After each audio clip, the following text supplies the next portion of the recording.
Well, I have with me today Christina Badaracco. She is a healthcare consultant, and I've worked with her for many, many years in the culinary medicine space.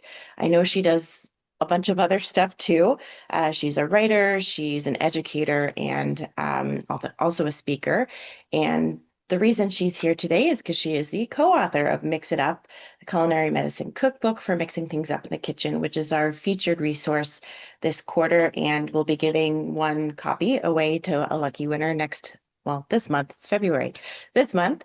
But if you don't want to wait to get your hands on that, I'll be popping some links in the chat and you can check it out there. And I'll send out an email with other places you can purchase this cookbook from. But we're really excited to have her here today. And we're going to do this a little bit interview style. I'm going to ask her some questions. But again, if you guys have questions too, um, please pop them in the chat and we will work them in. Yeah. And all right, I think we're ready to get going. How are you feeling, Christina? Good. Yeah. Very Good. excited to Okay. see so many folks on the call this morning. This is great. Fabulous. All right.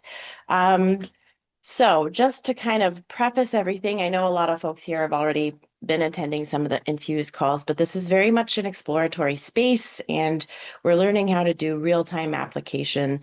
And we've talked quite a lot about not having to have it all figured out and just taking what you have and running with it. And I find like your book in particular is a really nice resource for this because of its flexibility. So, just to kick things off, my first question for you is, throughout your work in culinary medicine and practice, what were you seeing that made you realize that we need something different besides just recipes, regular recipes or cookbooks?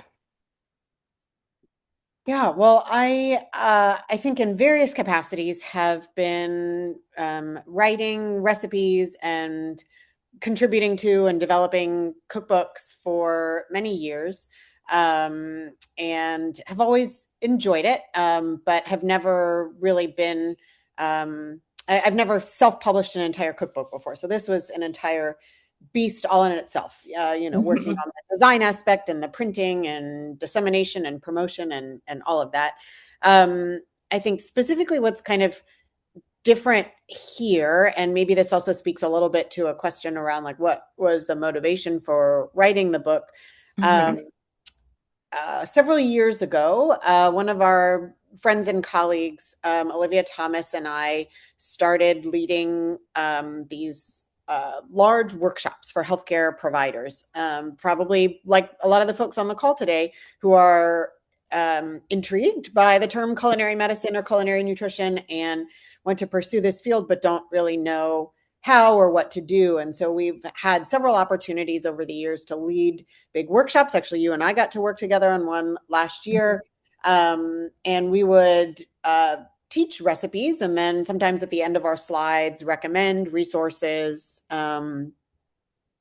some of which actually, like in your former job working at the VA, all of your recipes Mhm. online, which are great, and there are resources like that. But I think many people were still, we found, really craving a tangible resource, something printed, something that they could carry, Mhm.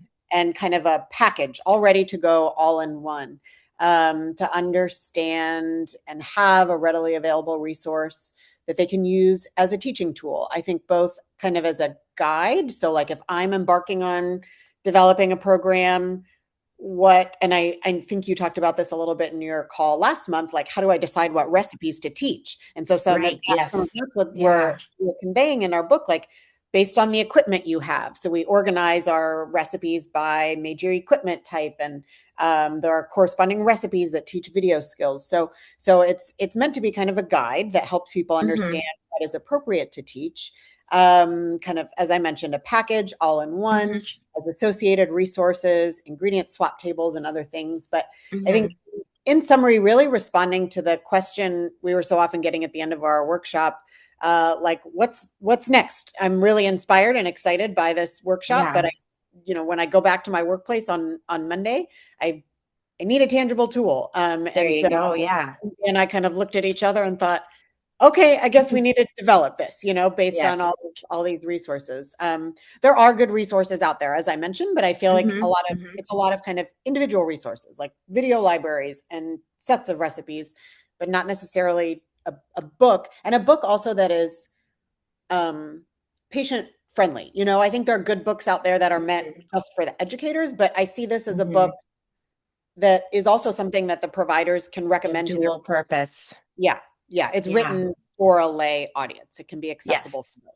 Yeah, which is a wonderful feature of this. Yeah, that kind of flexibility in application. And I'm very excited that you mentioned this a few times, that tangible resource, right? Yeah, as you said, we have lots of resources and there's some out there, but I think something we've gotten away from, especially since COVID, is that having things in our real world in a sense, and not just having that, I don't want to say barrier of it being online. In one way, things are more accessible, but just like we see in teaching kitchen experiences, it's very difficult to beat that in-person energy. And I think similarly, your book gives us that too, kind of in a usable form there. And it's a really nice tool to, like you said, take that energy, that momentum, and put it to work right away. So there's no missed opportunity there after people leave your sessions. That's wonderful. Yeah. And to that Um, point, I can add too, we decided early on, we also wanted to create an ebook version of the book because, mhm. many people are using Kindles and Nooks if those are still around and say they want electronic copies. But we Yeah, realized pretty quickly, like, nobody's buying the ebook version. And we're talking with people at conferences and events. People right. want physical cookbooks, they want Yeah. cookbooks they can put on display on their shelf that they can open. Most people, I won't say every single person, but most people um, don't want ebooks. Yeah, they want that tangible physical resource. They can look at the picture, turn the page. It's different Yeah. from, I think, the way people look at other types of books. I think so too. I agree. Yeah. Um, Very hands-on, which is a wonderful parallel to our entire our entire work here in culinary medicine. Fantastic. So I want to ask you a little bit more about the way your recipes are designed, specifically kind of that framework of flexibility rather than fixed instructions. How have you kind of what led you to that, and how do you see that as being a little bit more applicable to a variety of settings than just a traditional recipe design? Yeah. Well, I think applicable to various settings, but also more applicable to various patient populations or audiences. Hmm. So I guess the first part of that, what led us to this design, I guess to be honest, the kind of back to the origin story of the book, a lot of the inspiration from the book actually also came about from our colleague Olivia many years ago had developed an app that was teaching culinary skills that physicians and dietitians could license and use with their patients to teach recipes, like when they send them home, that they would have that kind of resource. So eventually, long story short, Olivia kind of decided, I want to take a lot of this content, these recipes, these skill videos, and turn them into a book. And so she and I worked together on that. But the way I think the recipes were originally designed in her app were to be flexible and adaptable, again, so that the healthcare providers could use it as a tool to Hmm. adapt the resources within the app to the patient need. Um, but that was, not just an idea that came out of the blue. That was based on her many years of working in a teaching kitchen and teaching patients and knowing the need Hmm. to offer different adaptations. Right. She in Especially particular since it's a mixed bag of skills and backgrounds and Yeah. yeah.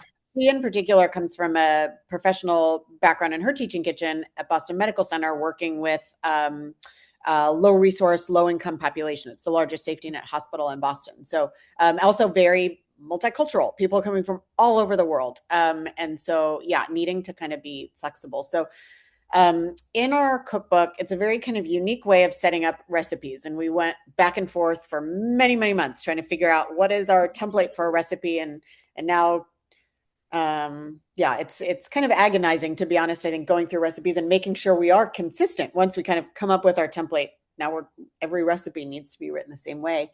um, Hmm. so each recipe is meant to be kind of a general framework. So one that we so often teach is a leafy green salad. It's a massaged kale salad. And I know you and I included that in our workshop Yeah. last year.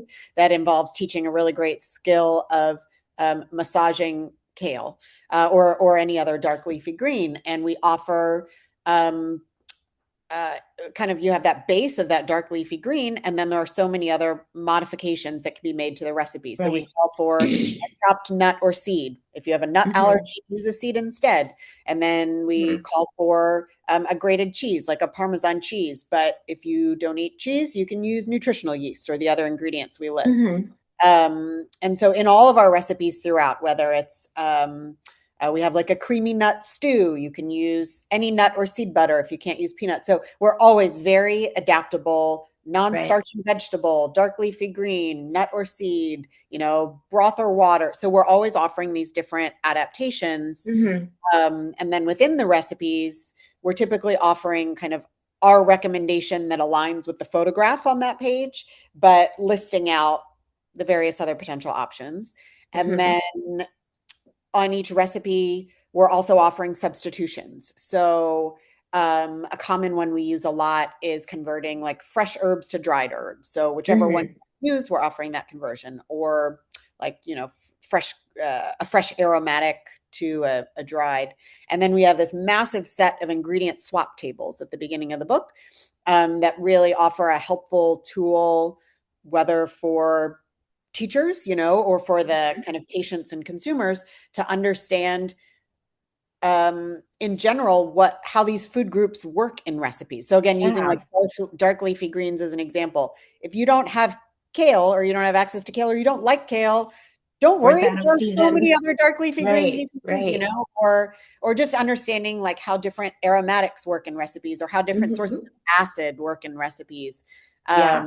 So we have these long ingredient swap tables, and then we have little nutrition tips and culinary tips to go along with each. So Hmm. again, those are interesting tidbits for the end users or talking points, ready to go for the Yeah. providers. Which is really lovely too, because it kind of works for a variety of different clinicians as well as, let's say, experience levels in teaching kitchens and culinary medicine too. So even if you're just starting out and you don't feel confident yet in doing all these swaps, you have the suggestions ready to go, which is really lovely.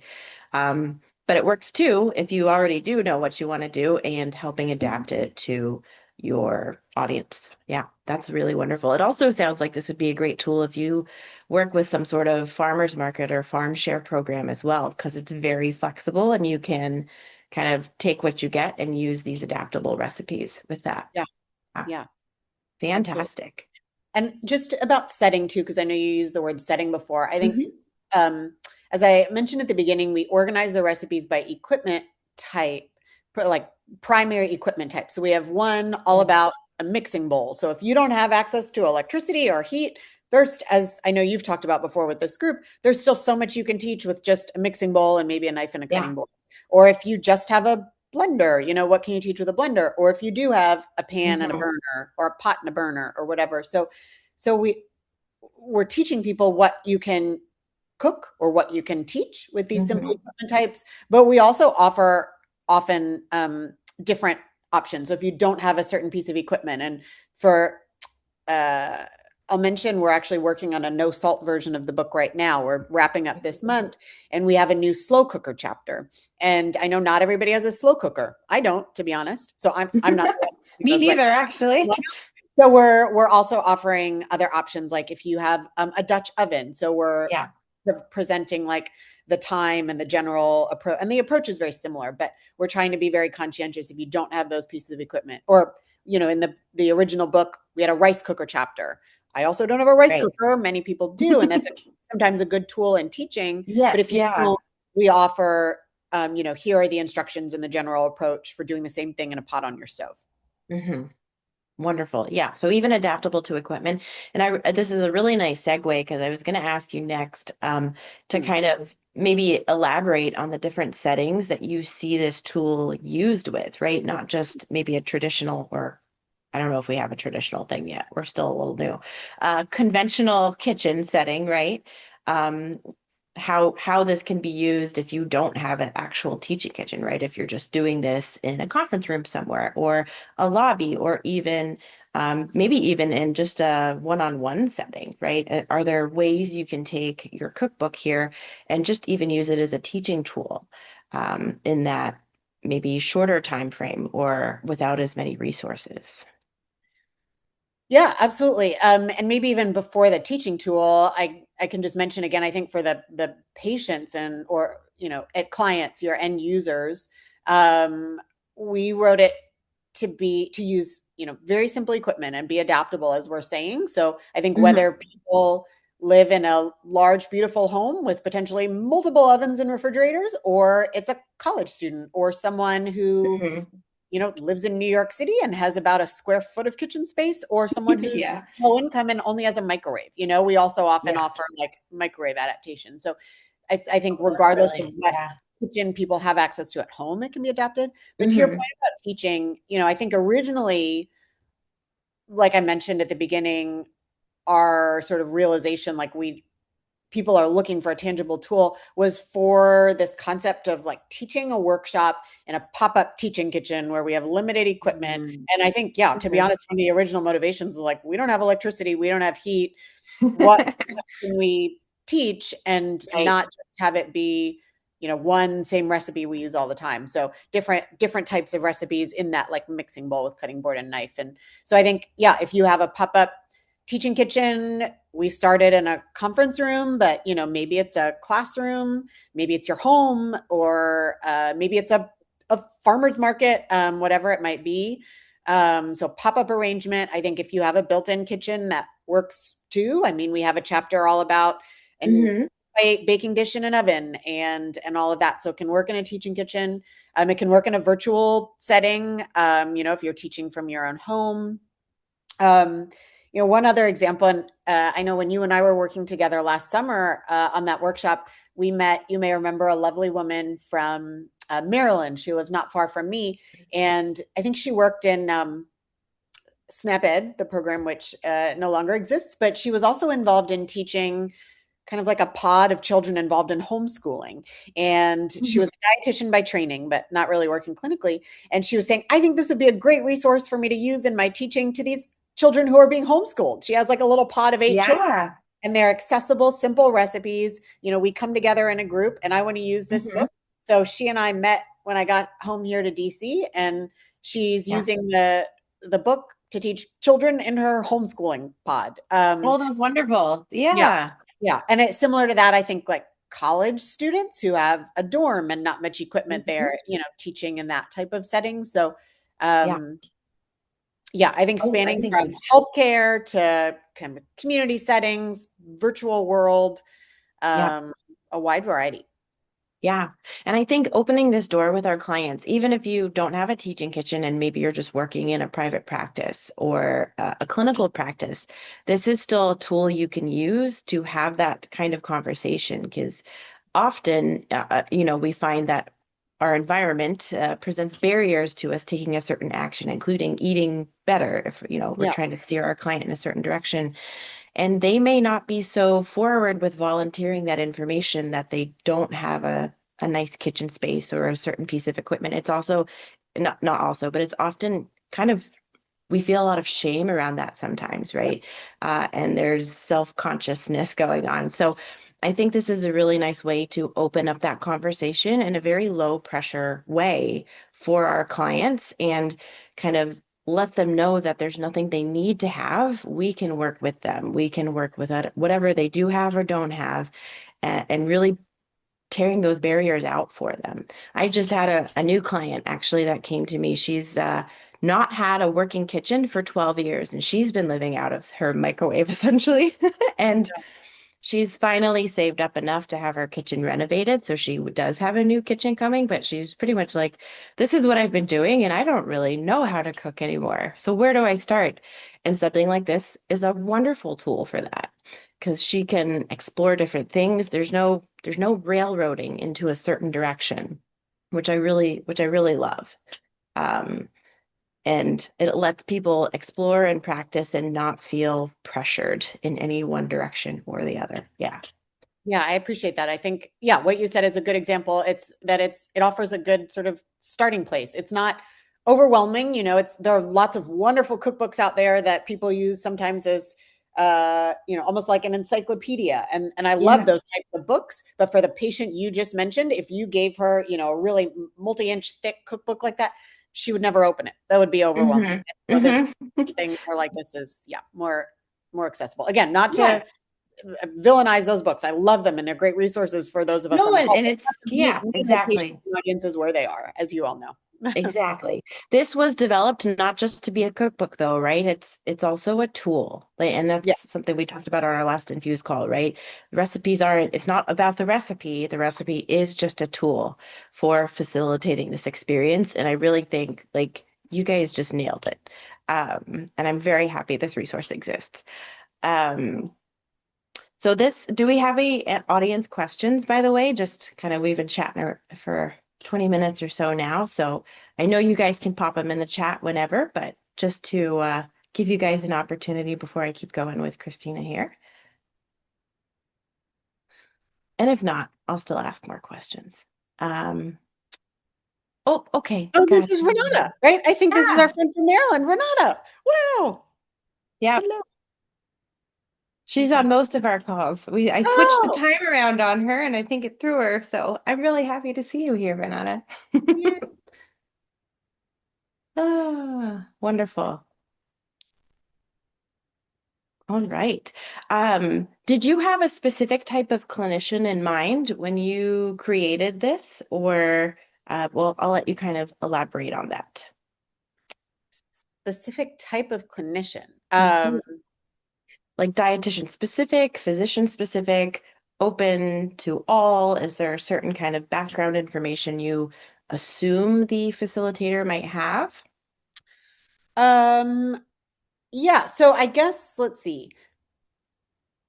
For somebody using the book as a teaching tool, I don't think it definitely doesn't require someone to be a dietitian. As I mentioned before, the way we wrote kind of the nutrition tips and culinary tips, I think they're sort of um, general enough that they can be accessible to any audience. We're not getting into biochemistry. We're kind of offering general tips like using these ingredients that provide a great source of Hmm. vitamin A, which is good for eye health or things like that. So, things a lot of dietitians know off the top of our Hmm. heads.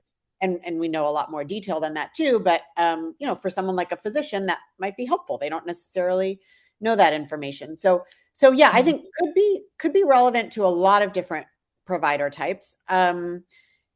Uh, let's see. I guess, you know, if your question is like initially, who did we have in mind? Probably, to be honest, maybe even the physician audience, because those were most of the providers we were teaching in these workshops. And to Okay. me, Yeah. that's often an audience I love working with because they're typically newer to food and nutrition and cooking. They're even more novices than a lot of our dietitian colleagues. Not always. I'm generalizing, but often.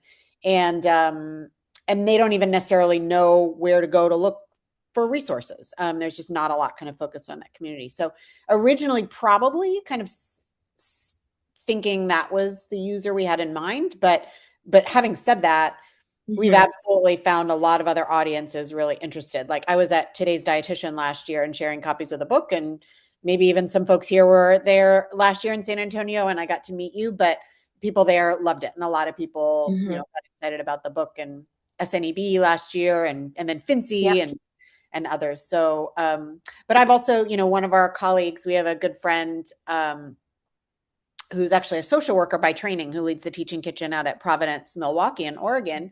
Mhm. And she's been really excited to get the book and be able to share it and use it in their kitchen. As I mentioned, she's a social worker by training, but she has a lot of, culinary skills, and she sees it as a Hmm. tool. So I think Yeah, it could be relevant for a wide variety.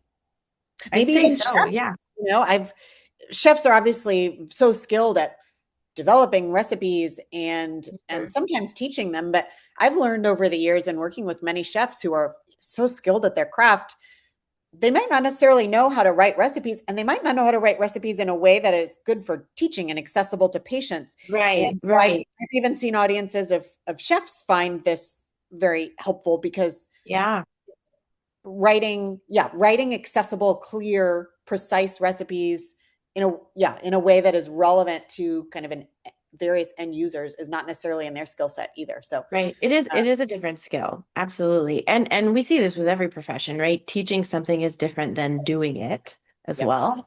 Yeah. And I also think, a certain once you're an expert in a certain field, there is so much you kind of forget what you didn't know when you first started in a way. You take for granted some of the things that you just consider common knowledge, but it's not to people outside that field. Yeah. Right.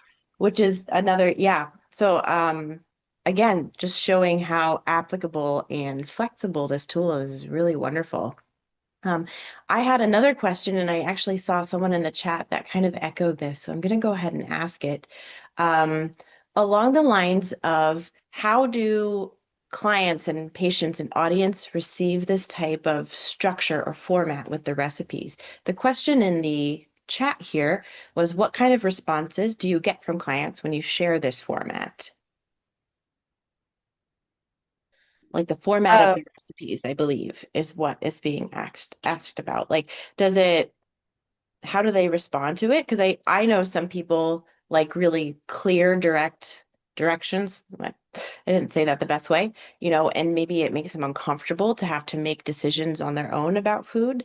But do you find that to be true, or is that kind of come from the facilitator's guidance as well to instill that level of trust and openness to exploration? yeah. Let's see. A couple different thoughts. As so one thing you said there, I think is definitely true, and I'm sure just gets repeated a lot in these conversations that Hmm. different people are coming from different places and have different preferences. So, like you said, some people want more of a prescription. They don't really want to have to think about it. They want to be given the recipe. I want a meal plan. I want a recipe. Like, tell me what I'm going to be making this week, and I'll just go out and buy it, or I'll place the order Hmm. for my Hmm. grocery. That's absolutely not always the case, though, and it's obviously important for all of us on the call to know what's Hmm. appropriate and what the person is ready for and looking for, person or Right, group. of course. Of Um, course.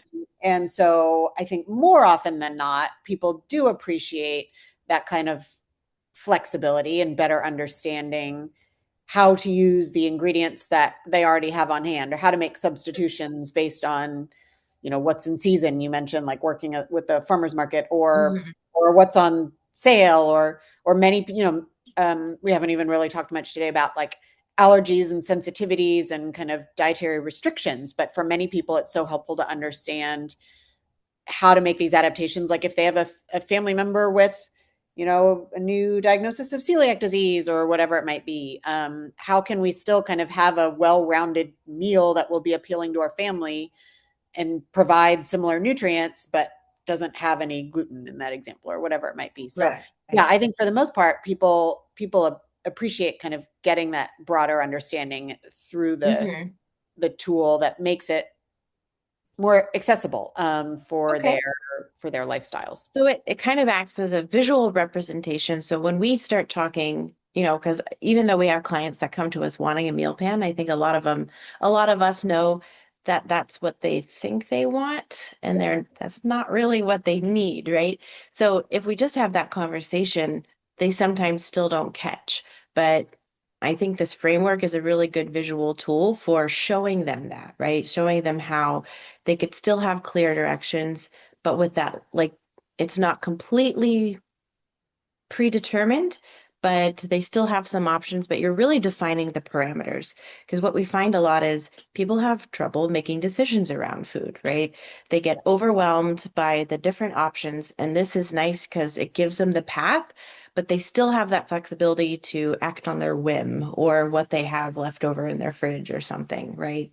And maybe I think it helps it click a little bit better when you see it laid out sometimes versus just hearing someone tell you.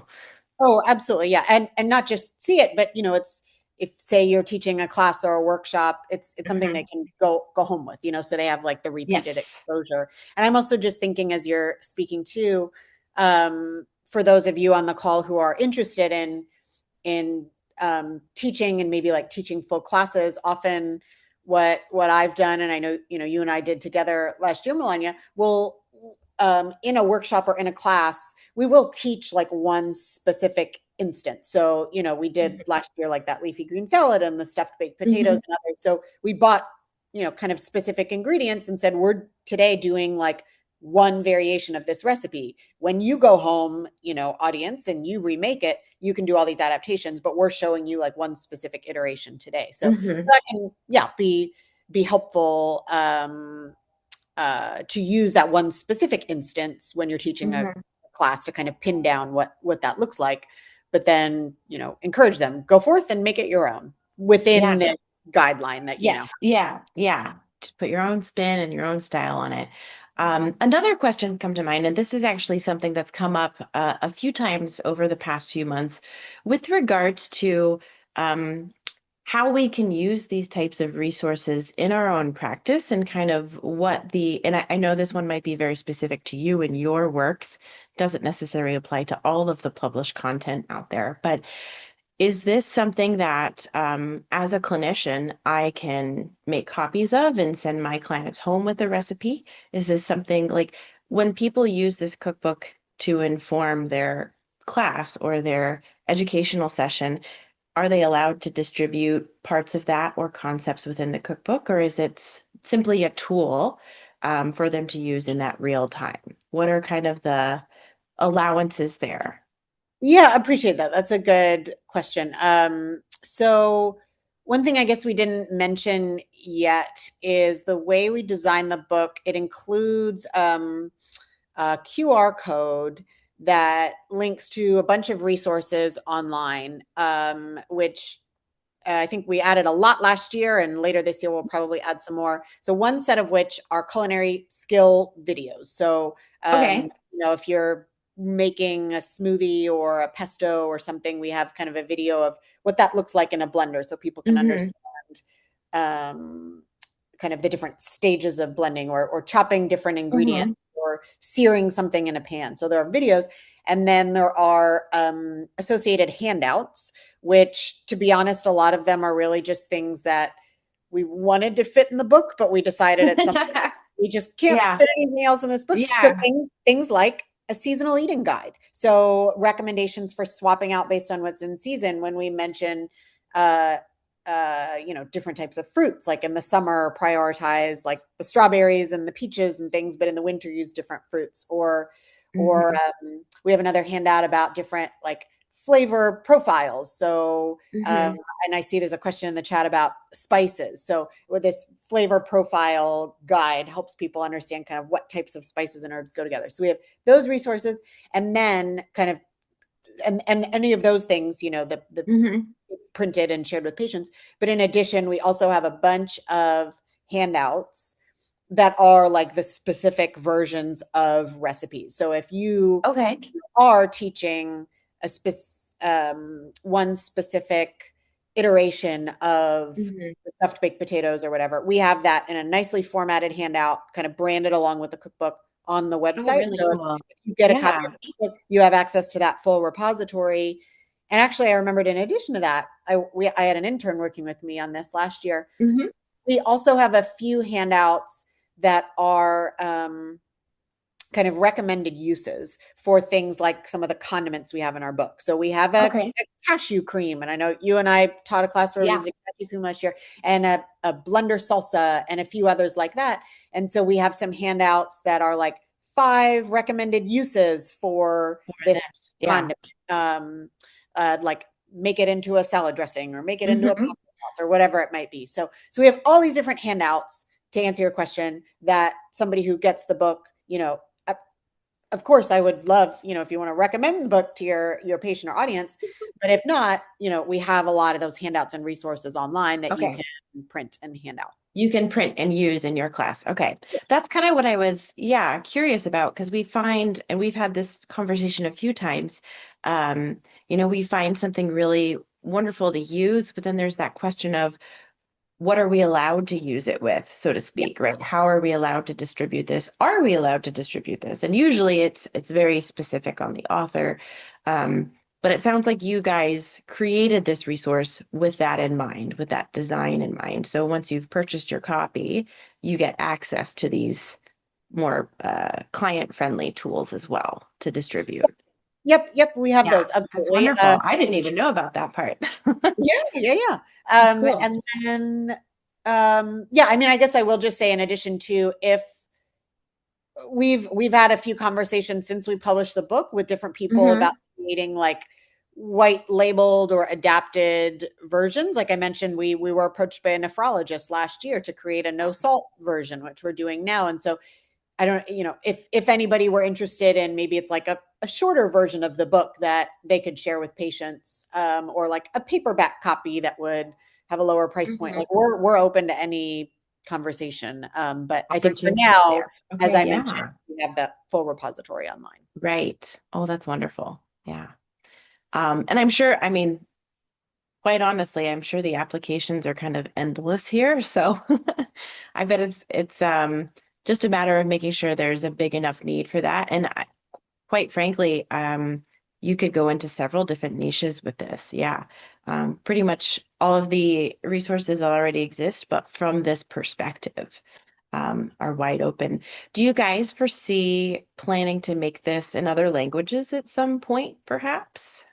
Because sometimes Spanish in particular comes up quite a lot in our country, but this is also a global call. I don't think we have too many folks that aren't in North America on today, but I'm not sure who we'll get in our replay watchers, and Yeah. we do have folks from around the world. Do you guys have plans for that? Have you considered that? I don't want to railroad you into an answer if you don't know yet, Yeah. but Um, curious. don't have plans, have considered. And I guess Okay. I would say, if anybody is listening to this call now or in the future and has a particular interest, like talk Hmm. to us, and I think we're open to a conversation. We did think about it originally, and actually a much smaller version of that question, not even quite another language, but should we include like Celsius conversions, and metric conversions, Mm. things? Because, we have had conversations with private practitioners all the way up to healthcare organizations around the world, about like supporting development of culinary medicine programs and others. So we know Mhm. there's absolutely interest. Um, Right. but I think, yeah, at some point, I can't remember exactly how our kind of conversation and thinking went, but I think at some point we kind of decided we can't really boil the ocean in this project. And as I've kind of now, Yeah. like, it's already a very unique resource. We have all the tools online. Hmm. It's very, in developing the book, hopefully not the way it's presented. It's very complicated the way we have all of our adaptations, and we have to be very consistent, like each Right. substitution to be the same. And so I think we just kind of felt like, I'm not sure within this current resource we can really include those additional conversions, and we weren't sure Gotcha. what demand there would be. Having said that, another item, one of my interns last year, Susan, I don't know if she'll ever listen to this call, but Susan developed for us was kind of like a metric conversion guide. So that is a resource people could get online, like a Mm. printout. So converting, cups to whatever milliliter, Volume to weight kind of volume, conversions weight, for certain and then foods. temperatures. So we do have that. Yeah, Languages, again, I think that would be an entire beast in itself. So I think we'd be it open to would it, be. but we would just have to know that there's a substantial audience that would be interested in Right. to use Yeah. it. So maybe further on in the journey, once you guys have picked up more traction and renown for your current set of resources. Yeah. I see that being a very valuable tool. And that's something I've also, I mean, I'm sure you see it too in this space, is everything is in English, which is, it is pretty universal, but at the same time, it would be, maybe there's big portions of the population we're not able to reach just because of that language barrier. So, and just the flexibility of this tool, I would personally love to see it in more accessible, right? And just kind of take it even further. But yeah, definitely part of the journey. I know just from our conversations, there was a lot that went into the design and the decision-making process around what to include, what not to include, how to structure things, the artwork, everything. So I'm sure that is not a small undertaking and would definitely be a very significant chunk of your life to devote to creating a whole second set in another language. But Yeah. oh, we got a nice question here. Do you have a favorite recipe in the book? Or a Uh, favorite variation of one of your recipe frameworks? That's a great question. I don't know about a favorite variation of a recipe per se. Um, One of my favorite recipes. Um, well, it's funny, I guess, because uh, where my mind is going when you first ask that is I'm thinking more like what recipe do I really enjoy teaching and seeing like the audience's eyes light up. So that's almost more what I'm Okay. thinking of because I Favorite think that recipe to the teach? types of foods I cook at home normally for myself may or may not be the ones in the book, but one for Okay. example that we've taught now a few different times is a chocolate mousse that uses tofu in its Hmm. base. And I know, Olivia had taught a recipe like that for a while, even before this book, but people never know that it has tofu. And when, you Oh know, yeah. well, I mean, we disclose that, to make sure there's no concern about allergies, but we just so often hear people say, "Oh my gosh, this is delicious. I would love to go home and share this with my husband or whatever." And we were teaching at a workshop last fall with an obesity medicine specialist who were out in California. And she was a lovely woman. I remember she loved it. And she was like talking about how her husband is always like bringing chocolate ice cream into the home. And there's so much chocolate ice cream. And she's trying to reduce a lot of that. But she's like, I think Yeah. you would love this. I am so excited to introduce my husband to this sort of like a healthier version of a chocolate dessert Yeah. that's not labeled like a healthier version. It's Right. satisfying. It's rich. Yeah. It meets your craving for dark chocolate without being Kind of um filling. yeah. Yeah. Yeah. Yeah. So I just there are some recipes I think that I love using and teaching like that when people realize, Hmm. oh, a kale isn't gross, when you massage it and add olive oil and the little crunchy nuts and seeds. It's delicious. I can introduce this to Yes. my spouse who otherwise wouldn't Yes. kale, or Yeah, this is that moment. a better for us version of this chocolate ice cream. And so those are some of the moments that get me especially excited. Like I'm sure many folks on this call Hmm. resonate with that, but so those are some of what I think about first, honestly, with that question. Yeah. No, that's a wonderful way to interpret that. I'm glad you took it in that direction.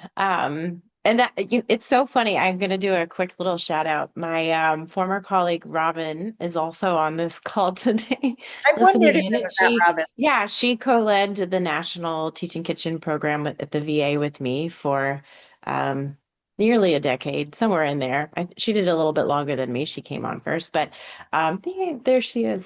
And we also had a silken tofu chocolate mousse recipe. I haven't done it in many, many years, but you just brought it back for me. I forgot about that one. And it was really transformative. That was one of Yeah. the funnest things. You're right. And It maybe was. an interesting talking point back to our concept of adapting for different audiences and settings. Mhm. For the workshop that we led back in September, we actually had to do that because let's see, I don't want to tell too much of a backstory here, but we were teaching using different equipment types. So we were like teaching different Mhm. recipes in different classrooms, and people were rotating. Mhm. And the way we'd written our recipe for the chocolate mousse in our cookbook is it uses a blender or food processor. But we already Mhm. had like too many recipes for this event in September using a blender food processor. So we wondered, oh, would it work with a stand mixer? Because we're going to have access to a Mhm. stand mixer. So one of our other colleagues, and I don't know if you remember Zoe from the TKC years ago, she worked Mhm. with me. She went home and she tested and she sent me a text and was like, yes, it works with the stand mixer. And so we made it and we taught it with a stand mixer. And we didn't even know that when we published the book, but now we're excited to know there are even That's more what. potential adaptations for these Yeah. recipes based on what your teaching needs are or what your Hmm. audience has on hand. So just Right.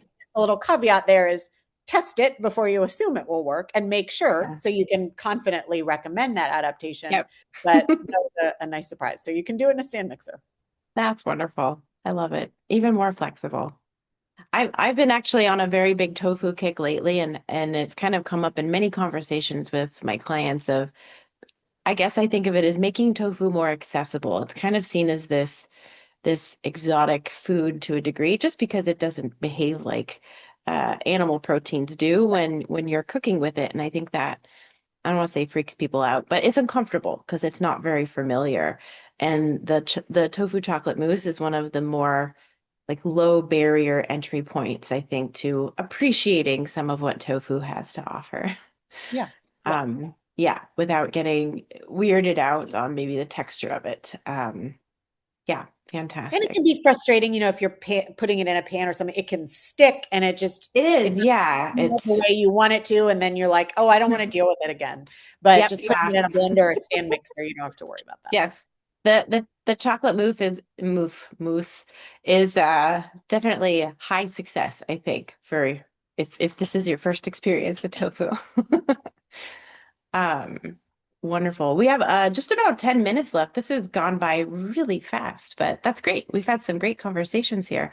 I have I still have more questions. I could stay here longer. I'm not gonna keep you longer, but um, something we talk about a lot in the Infuse calls is the facilitation rather than just straight instruction or education, right? Facilitation being like creating that experience that drives behavior change and not just imparting knowledge, right? So can you explain just a little bit? I know we've kind of danced around this in our earlier questions, but how does your recipe framework in this book support facilitation rather than just education or instruction? Yeah. So I think facilitation in that, well, I guess it may depend a little bit on how you use it in your teaching. So, to offer maybe an example, um, Hmm.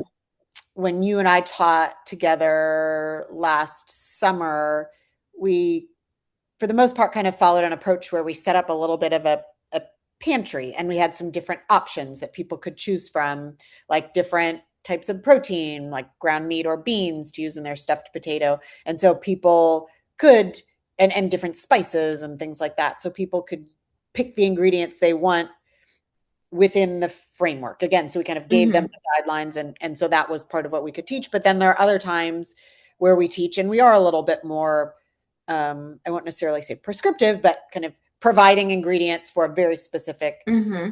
recipe, which Hmm.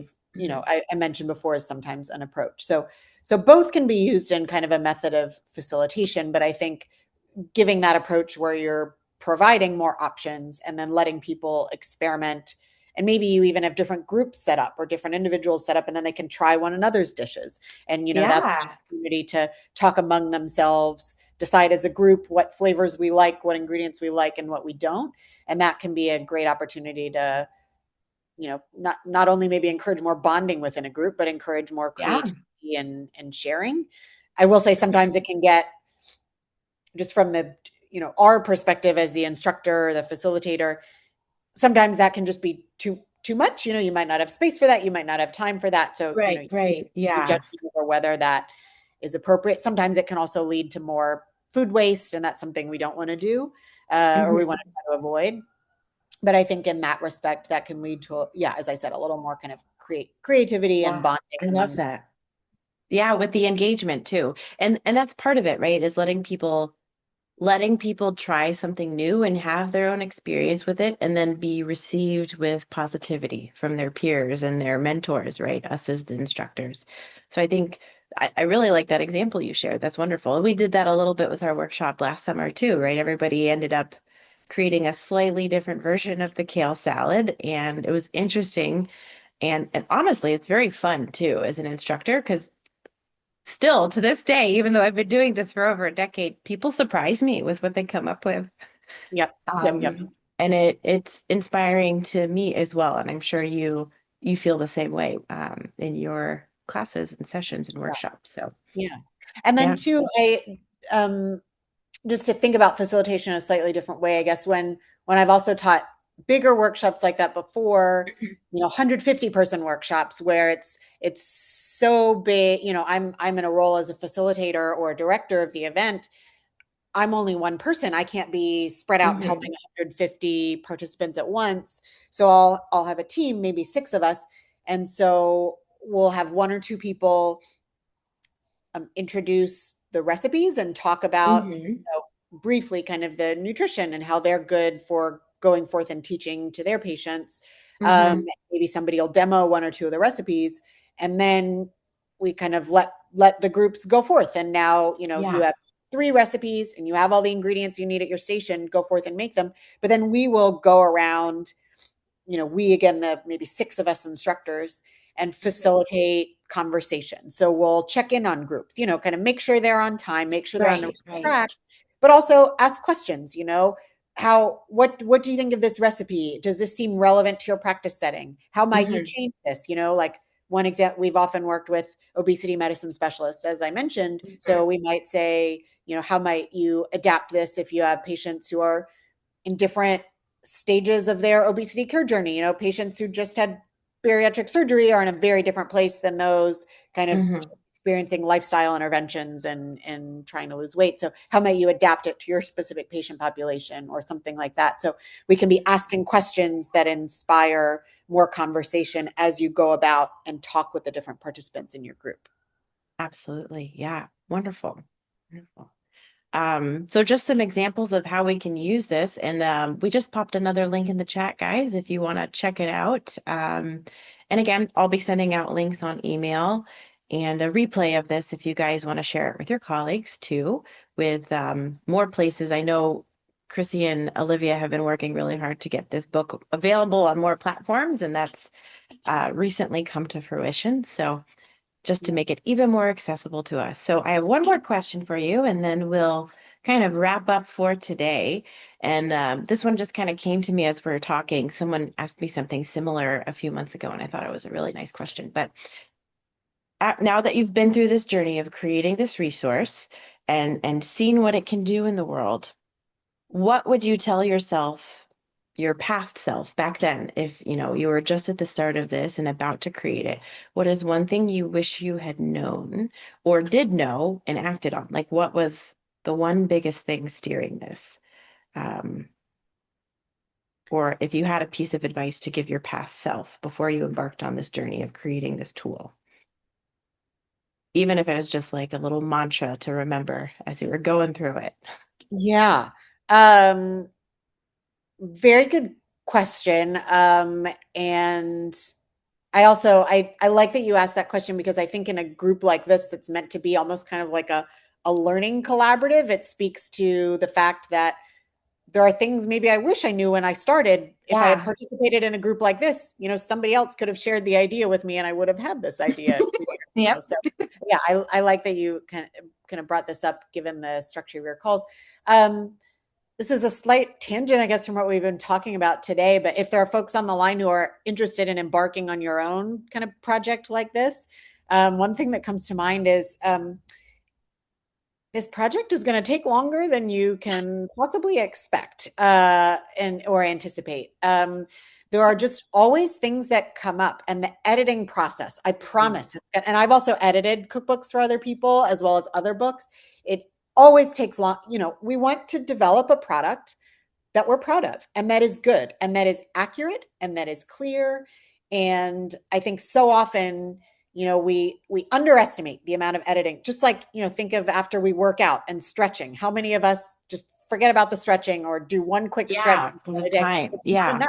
Yeah. That's that kind of recovery, and It's a good way to we put it. need that stage. And so I promise to make the book be a product that you're going to be proud of, and that Hmm. is going to be most useful to the end users. Allow yourself more time, and maybe it's also like bring in a few more colleagues to take another look at it, or at least chunks of it, or Hmm.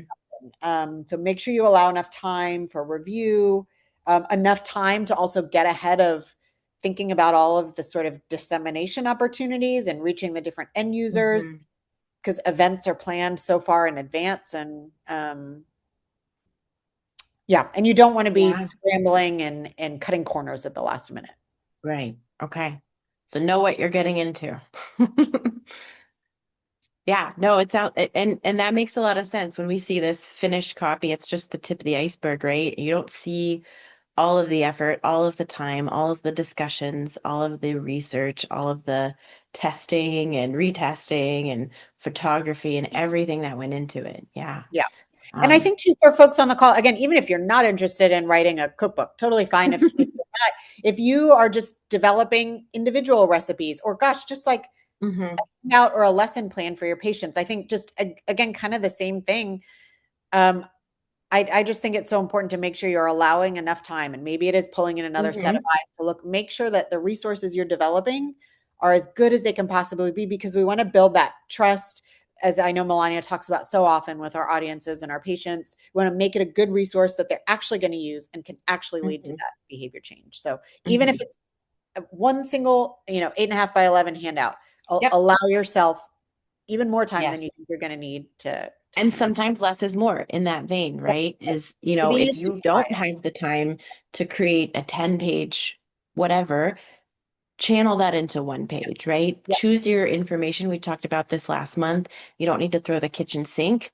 1 to 3 take-home points could be good enough. And then you can make those really stick. Yeah, absolutely. And if you don't have the time to create an entire curricula, buy this book. That was true. a That's really nice if segue. you don't have a spare 2 years lying around. Exactly. Exactly. And we have the link in there. Yeah. So you could grab that resource or be one of our lucky winners this month. And if you already have Christina's book and you do win, we'll negotiate that. Or maybe we can get you one of her other versions because she does have one for metabolic health as well. And maybe, well, I don't know when the new no salt one's coming out, but we'll We figure that anticipate, one out when we get yeah, there. yeah. This spring. This spring. Ooh, okay. So pretty soon, pretty soon. All right. Well, thank you so much, Christina, for your time today. It's been a delight having you on. I think we've had some great engagement in the chat here, and I'm excited to see how many people watch the replay too. We often have quite a few folks catching that. And thank you everybody for joining us today. This was a very special and exciting Q&A call. All right. Thank you so much for having me. So great to see you all. Have a great day. You too. Take care, everyone.